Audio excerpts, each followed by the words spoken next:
রহস্যের জগতে আপনাকে স্বাগতম।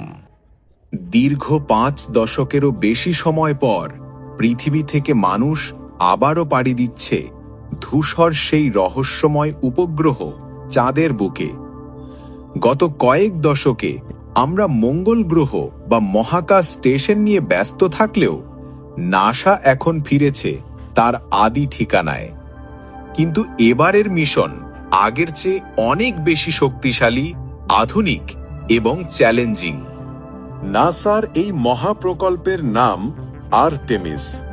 গ্রিক পুরাণে আর্টেমিস হলেন অ্যাপোলোর যমজ বোন এবং চাঁদের দেবী। এই মিশনের লক্ষ্য শুধু চাঁদে একবার যাওয়া নয়, বরং সেখানে স্থায়ীভাবে বসবাসের ভিত্তি স্থাপন করা। ইতিমধ্যেই আর্টেমিস -1 মিশনের সফলতার পর নাসা এখন প্রস্তুত হচ্ছে আর্টেমিস -2 এবং 3 নিয়ে, যেখানে প্রথমবারের মতো কোনো নারী এবং কৃষ্ণাঙ্গ মহাকাশচারী চাঁদের দক্ষিণ মেরুতে অবতরণ করতে যাচ্ছেন।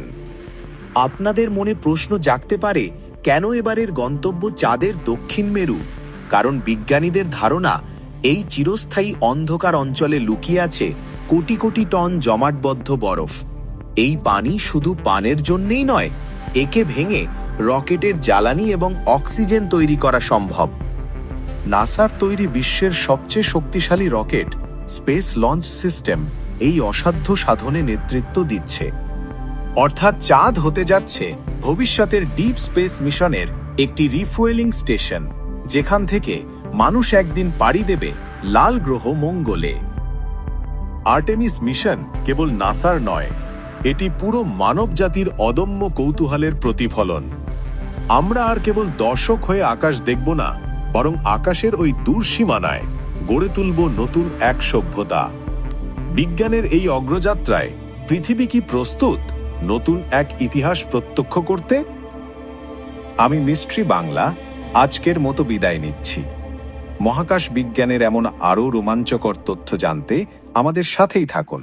ধন্যবাদ।